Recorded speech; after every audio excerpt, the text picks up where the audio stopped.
Alright, this is something of an experiment, so you're going to have to, well, you don't really have to do anything. But excuse me if it seems very hodgepodgey, because frankly I don't know what the hell I'm doing.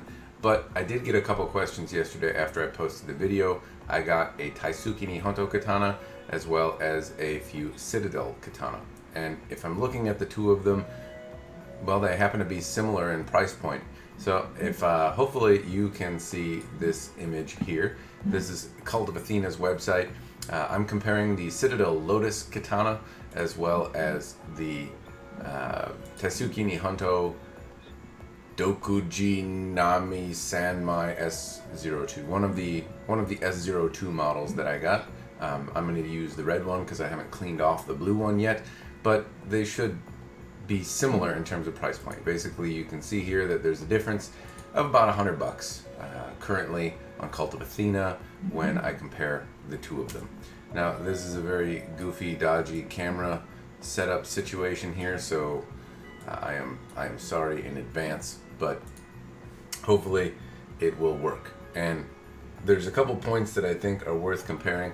This is almost laughable, by the way, if you would actually see what I have, like an extra web camera on a Kleenex box as a tripod. It's laughable. But okay, there's a couple points that are worth noting, and I'm gonna dodge out from here. Yeah, I'm not gonna edit this. This is gonna be terrible. But a lot of times when I talk on the videos, I say the fuchi kashira and the koijiri and the blurred and the koiguchi and things like that, and people think, what the hell is that guy talking about? So a couple points that I want to compare and contrast between these two pieces. Okay, so this is the koiguchi, okay, or the mouth of the saya.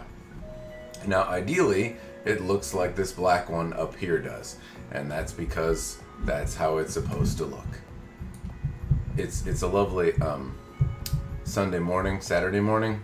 I'm having my cup of coffee this morning, and my daughter I think discovered a trampoline on the room above me. So, but we're just gonna keep going. Okay, so this is more of an ideal look here, in that it lines up. The fuchi is this piece here. It's this cap on the top of the suka, or the handle is what that means. It's kind of this cap area on the top. There's a fuchi here, a seppo, which is basically a washer. The suba is the guard. There's another washer. There's a habaki.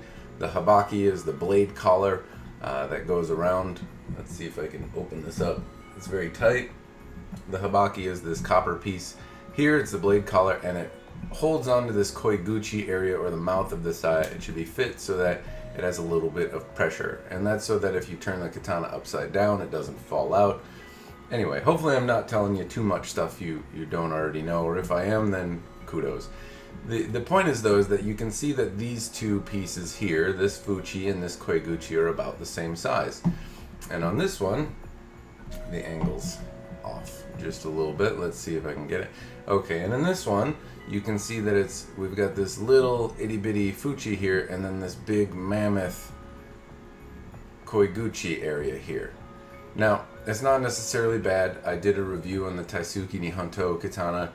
Maybe they make it extra big for practitioners. If you're drawing the sword, it's big and heavy and sharp, and sometimes people crack their saya apart and it cuts into their fingers. So maybe the extra heft there prevents it from breaking and shipping overseas, or prevents it from breaking when you're using the piece. However, aesthetically, this hits the nail on the head a little bit more. These two line up in shape quite a bit better, and if I can manage to turn this, we will see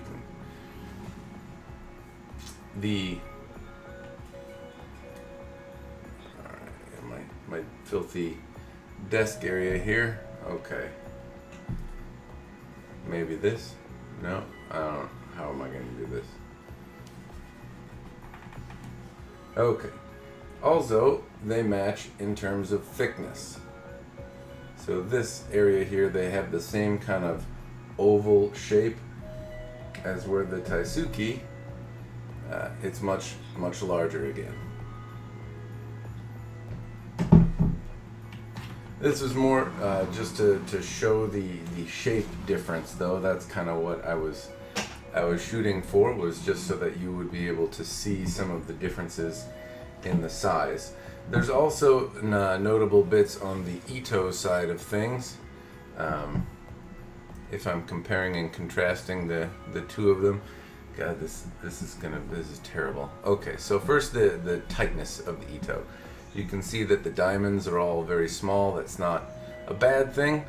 It might be a little too small, but I'm not sure. I don't do tsukamaki or wrap these things, but it's tough to get them tight and tough to get the diamonds small. But the diamonds are all relatively even. Everything looks like it's supposed to there. Everything kind of lines up, and the Ito is very tight. On the Thaitsuki, the diamonds on this one actually are reasonably well done in that they are even, but they are not. Let's see. But the Ito is not nearly as tight, and I don't know if you can see me moving it with my hands here. But the diamonds themselves seem to be pretty well formed and lined up. On the Thaitsuki S02 that I reviewed previously, this was not the case. The Ito wrap on this is much better than on the one I reviewed. But in a nutshell, it's still a much looser Ito, and I can push it with my hand if I... Here, you can probably see that a little better. You can see it moving around. Versus the Citadel iteration, where I can't really push it around. It's pretty hard to move with my hands. So when I'm comparing and contrasting these two pieces, in a nutshell, I'm looking at this, the attention to detail that I see in the Citadel, this iteration here versus the Thaitsuki, is a little bit better in terms of the assembly. Things are shaped the right size. Things are tight. Not to say that Thaitsuki is not tight. It's the Ito isn't great, but nothing rattles or anything. The Citadel, if I look at the difference in the fittings as well, I'm comparing two very similar price swords. The Suba has a cutout. It's been handmade, but the fuchi and kashira are kind of simple, glossy fittings. You can kind of see there's like a mirror here. The Thaitsuki has a little bit more going on. These are supposed to be handmade silver fittings, so you get a handmade Suba with some character, and you get a handmade fuchi and kashira with similar themes made out of silver, which is pretty cool. Now the bamboo katana from Citadel as well has the same type of simple gloss fuchi kashira, but the Suba is a little bit more ornate. Still, that one was $2,700 on Cult of Athena, so I didn't think it was quite a fair comparison. The layout of the Citadel seems to be a little bit better. I mean, overall, in terms of the general, they give you more adornments and fittings and kind of handmade parts here. The Citadel one seems to hit the nail on the head when it comes to how they're supposed to be fit together. The other thing I can tell you though is the blade, right? So if I'm looking at the difference in the blade, I'm not actually going to take them out. That would be too entertaining, of course, because that's not really going to show you a whole lot. Both of them feel really good in the hand. Let's see if I can get any video here. Okay, so you have a silver habaki, which is nice. It's got some more adornments on it in the sense that, you can see like a little polished piece here. There's silver seppa, as well as there are, just some lines and whatnot. We have a simple copper habaki. It's a less expensive metal, or not as precious, so I guess there's that. It does have an interesting shape to it that's not the standard run-of-the-mill common shape, but it's a simple copper habaki. And I will say that the seppa, which I might be able to get a better picture of, let's see if I can manage. This is not helping you at all, because contrast and brightness are not my friend. Okay, well, the seppa on the Citadel have a very nice pattern, which is not what I would call a standard pattern. The main difference then after that is in the blades. Now, the Thaitsuki Nihonto has a bohi. Maybe that's important to you, maybe it's not. The Citadel Lotus doesn't have a bohea. They make other iterations with boheas. The bamboo has a bohea on it, but it is, again, a couple $500-ish, $700-ish more.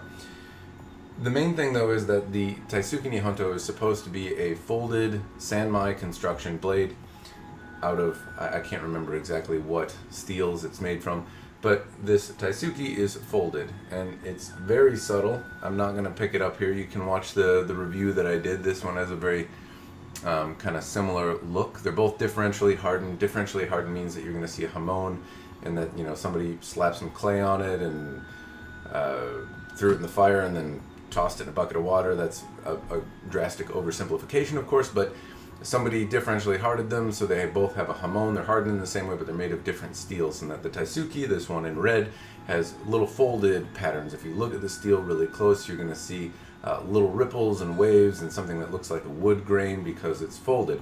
This one, you can also see the lamination line a little bit better than you could on the one I did in the Thaitsuki Nihonto review. The Citadel is made out of simple 1075 steel, so you are not going to see that folded steel or the lamination line. It looks, here we go. We have two pieces here. You can kind of see the hamons very faintly, but in a nutshell, you can see that they are made of different steels. So one is going to give you a little bit more character when it comes to how the steel looks, and you're gonna, I mean, traditionally they were folded and laminated and all of this type of stuff. Nowadays you don't really need to do that in order to have a functional sword. Steels today are very pure, and the reason that folding was done, at least to my understanding, in large part was to homogenize the steel and make it less likely to break, and that is no longer a necessity with the types of steels that we have available. 1075 being a very good steel. I've had 1075 swords made from folks like Rick Barrett, and they've held up really well and been really good. The 1075 steel used in this Thaitsuki Nihonto, or no, sorry, the Citadel, is a perfectly functional steel to make swords. Folding doesn't make it more functional, but aesthetically there's some tie to historic swords. If it was folded and laminated, there is some practical use to perhaps the laminated, it being a softer or harder type of steel, that mix, but it's not necessary to make a very functional, very durable sword. In fact, I would argue that the folded iteration here from the Thaitsuki is probably less durable a sword, because the other one is made out of a pure modern steel, and you don't have as much option for, or you have less variables introduced that could reduce. But anyway, I don't honestly know. I'm talking out of my ass right now. The point is that both of them are perfectly functional, but the Thaitsuki goes through a folding methodology and a lamination methodology, which takes more time, and time costs money, and so they are effectively kind of the same thing. My general thoughts are that the Citadel folks, from a practitioner standpoint, seem to nail how things fit and feel a little bit better than Thaitsuki did. Not to say that either one is bad or that I couldn't use the Thaitsuki, but overall how the saya feels, how it goes together, how tight everything is, how tight the Ito is, that there aren't any goofy big transitions is very appealing to me on the Citadel. As a collector, though, I like that the Thaitsuki has more adornments, the handcrafted fuchi kashira that are carved out and made out of silver, the silver habaki, and the fact that it's folded and laminated and has a bohea in it, all of that aesthetically is very appealing. Both of them actually feel very similar in the hand. Both of them feel quite good and feel like somebody thought about how they should feel in the hand. So feeling-wise, I would say that you might like one more than the other, but that's going to be based on personal preference. Both of them feel very comfortable when held in the hand. Anyway, that is what I have. Hopefully this wasn't too much of a train wreck for you. I'm comparing two $2,000 swords, and you can see some of just the general differences between them, in that one focuses a little bit more on the fit and finish. The other focuses more on some of the, I would say, almost features, the folding and the additional adornments and handcrafted stuff. But both of them are about the same price. So which one would you think is better? If you throw some commentary in the thing below, which one do you think is the thing that is supposed to be $2,000? Which one would you pick if you weren't dumb like me and spent all your money on both? Cheers!